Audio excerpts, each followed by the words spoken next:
Bismillahirrahmanirrahim. Assalamualaikum warahmatullahi wabarakatuh. Apa kabar teman-teman semua? Semoga semua dalam keadaan sehat walafiat dan tetap semangat untuk beraktivitas dan menimba ilmu di mana saja. Pada kali ini kita akan belajar IPA dengan Ustazah Jati. Dari gambar yang kamu lihat, terbayang ya kita akan belajar apa hari ini? Akan belajar tentang yang berkaitan dengan hewan. Sebelum belajar, kita awali dulu dengan membaca basmalah. Bismillahirrahmanirrahim.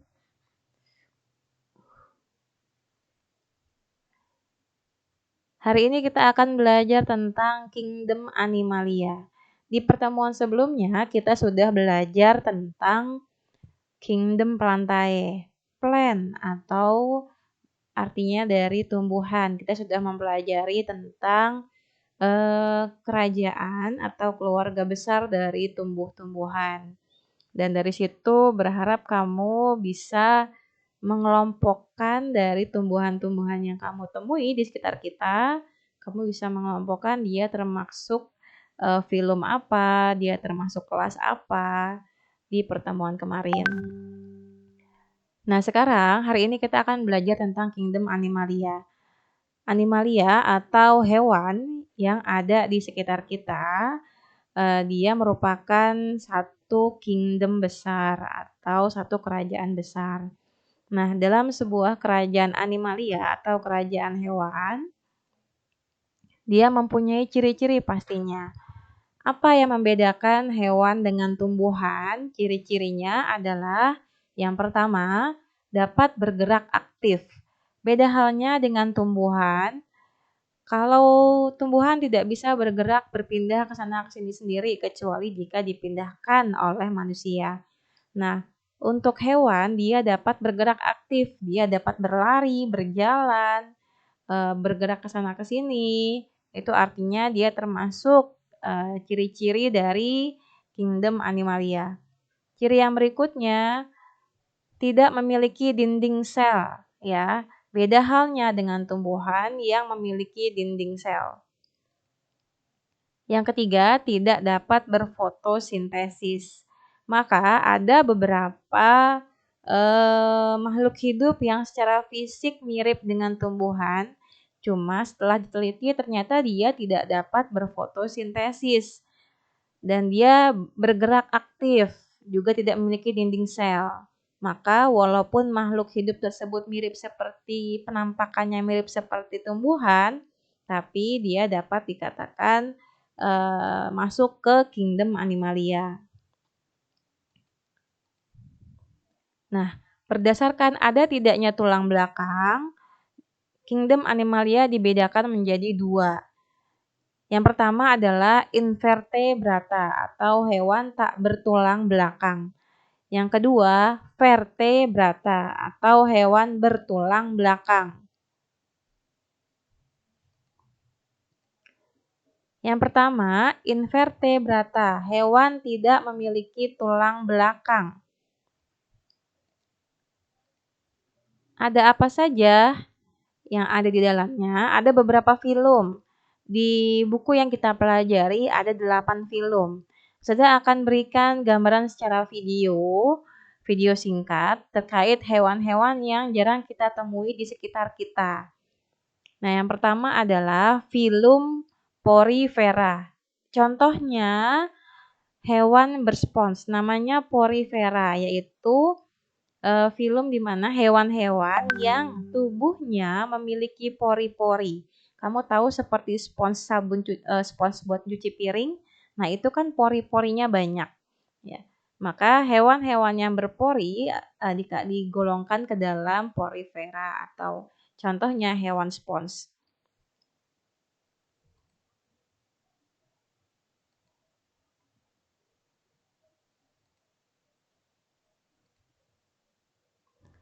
Nah, ini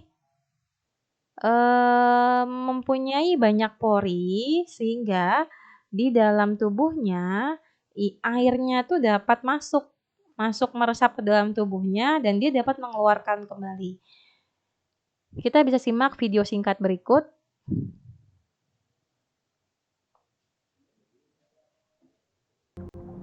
Sponges are very effective filter feeders since they're able to capture and eat particles as small as bacteria as well as larger particles. Ini They might not look like they're adalah doing much, but a simple ciri demonstration dari shows atau how penampakan effectively dari sponges hewan can pump spons. Atau water. kita lebih On a reef in kenal the di film Caribbean, I kartun make a ada namanya dive with a SpongeBob. syringe filled with Nah, a itu ternyata di non-toxic dunia dye air called bawah fluorescein.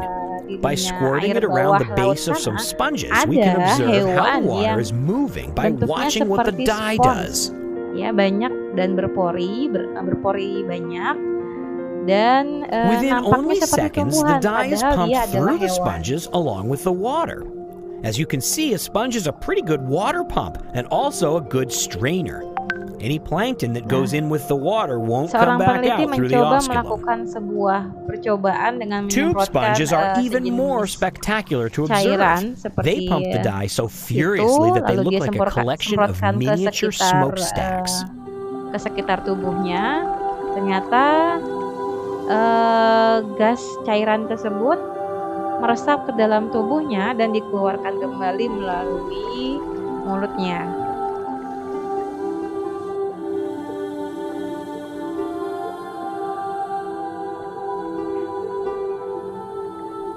Lucu ya, Masya Allah.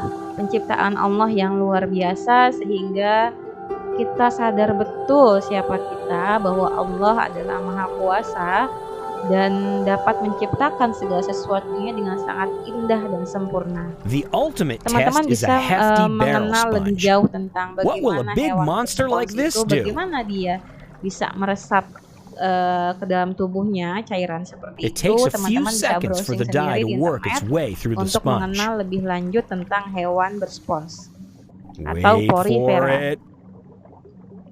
But then Yang berikutnya adalah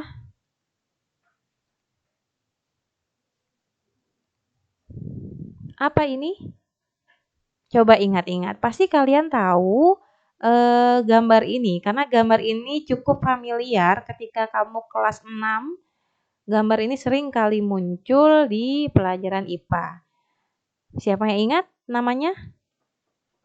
Betul, dia adalah hidra atau hydrozoa. Dia termasuk filum Coelenterata. Contohnya hydrozoa. Ini adalah hidra atau hydrozoa. Si hydrozoa ini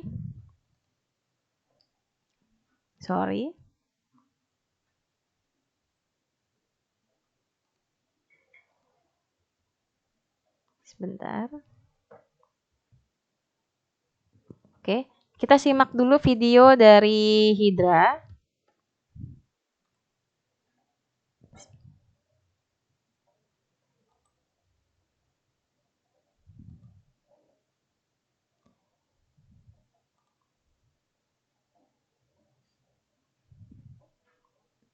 Si hidra ini pada umumnya tumbuh pada tumbuhan air atau batu-batuan dengan menempelkan pangkal tubuhnya yang berbentuk cakram. Pada ujung tubuhnya terdapat lubang mulut yang dikelilingi oleh banyak tentakel. Tahu tentakel seperti yang ada pada gurita yang menyebabkan gurita itu bisa menempel, yang digunakan untuk menangkap makanan. Nah, di sini terlihat bagaimana hydrozoa atau hidra berproses dalam perkembangbiakan. Kita sama-sama tahu hidra berkembang biak dengan vegetatif atau tanpa kawin. Nah, istilahnya dengan dia berkembang biak dengan tunas. Jadi ada benjolan di sekitar tubuhnya ketika dia ingin berkembang biak dan benjolan tersebut lama-lama menjadi besar. Lalu kamu lihat sendiri, benjolan tersebut lama-lama mengeluarkan calon anak dari hydrozoa tersebut. Lama-lama anak tersebut keluar, seperti halnya ingin menetas dari telurnya ya.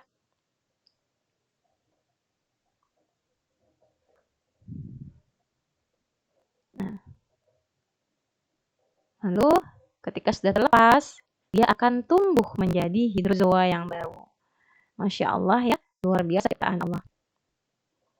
Oke, lanjut.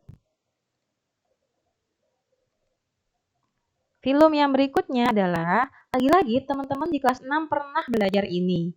Masih ingat dengan cacing pipih atau planaria? Dia adalah salah satu contoh dari filum Platyhelminthes. Planaria banyak digunakan sebagai indikator kualitas perairan, terutama perairan tawar. Perairan yang terdapat planaria hampir dapat dipastikan belum tercemar. Jadi kamu jangan berharap menemukan planaria atau cacing pipih di kali-kali sekitar rumah kamu atau di got-got sekitar rumah kamu. Kalaupun memang ditemukan, bisa dipastikan bahwa got tersebut tidak mungkin airnya keruh, pasti airnya bening dan sangat jernih, ya. Jadi dia merupakan salah satu binatang yang menjadi indikator bahwa suatu perairan merupakan perairan yang bersih. Saya berikan video singkat tentang bagaimana cacing planaria berkembang biak. Masih ingat ya, bagaimana ia berkembang biak cacing pipih? Dengan cara fragmentasi. Apa itu fragmentasi? Yaitu dengan cara memotong dirinya sendiri, baik itu dipotong ataupun terpotong. It began like this.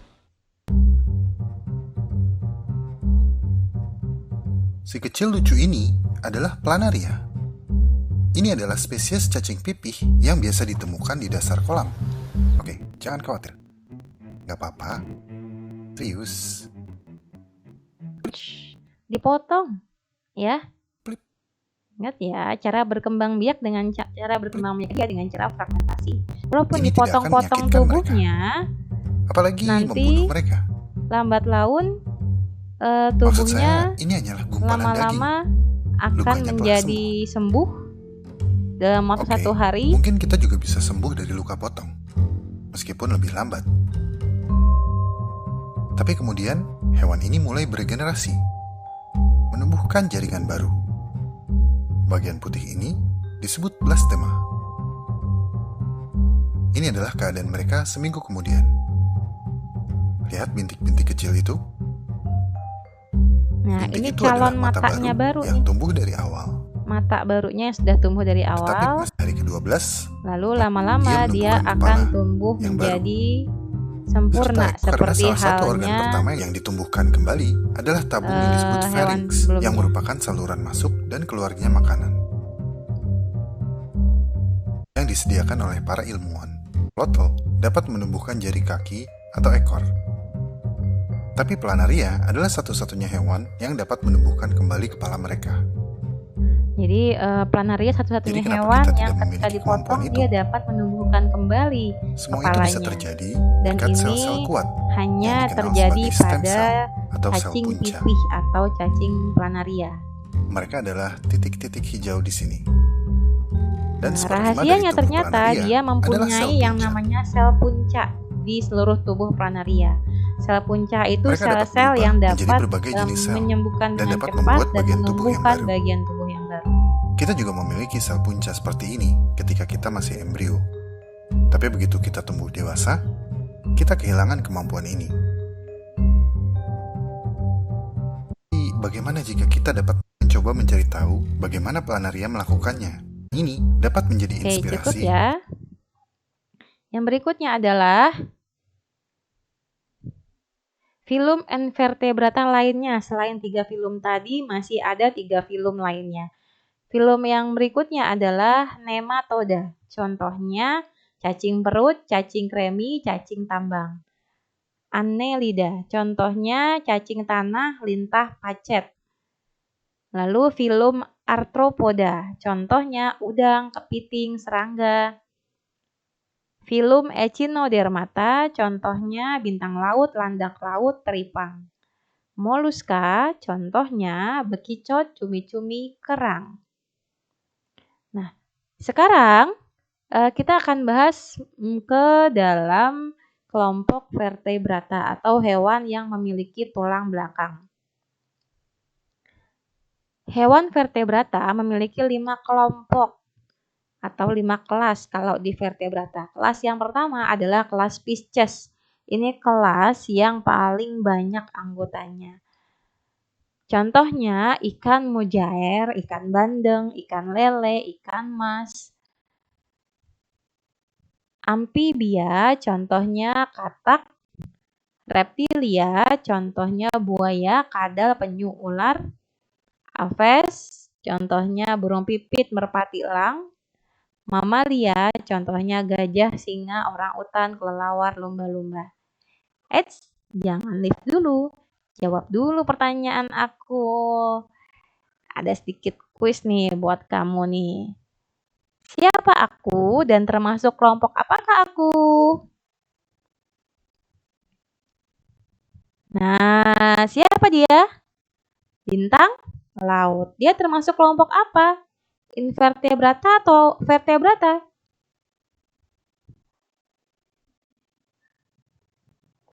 Invertebrata. Dia termasuk filum apa? Filum apa yuk?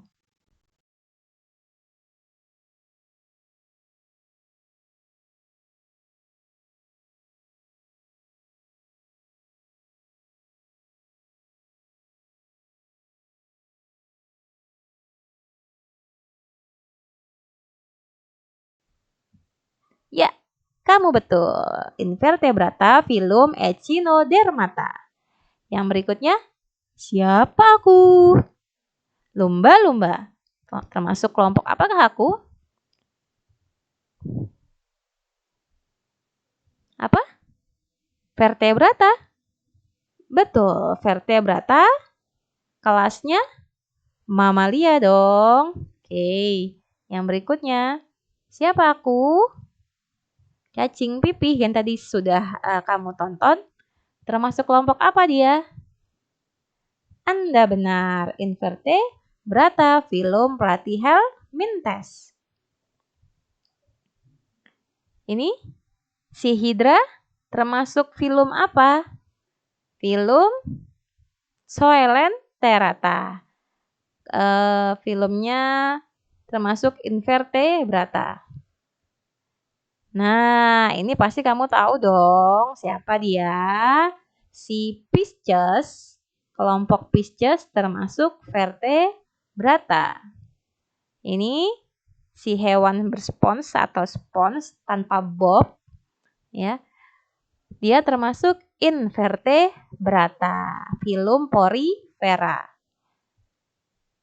Penyu termasuk vertebrata, dia termasuk kelas reptil.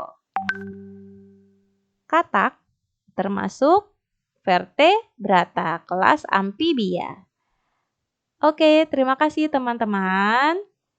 Jangan lupa please like, comment, and share. Semoga bermanfaat atas ilmu hari ini. Terima kasih. Assalamualaikum warahmatullahi wabarakatuh.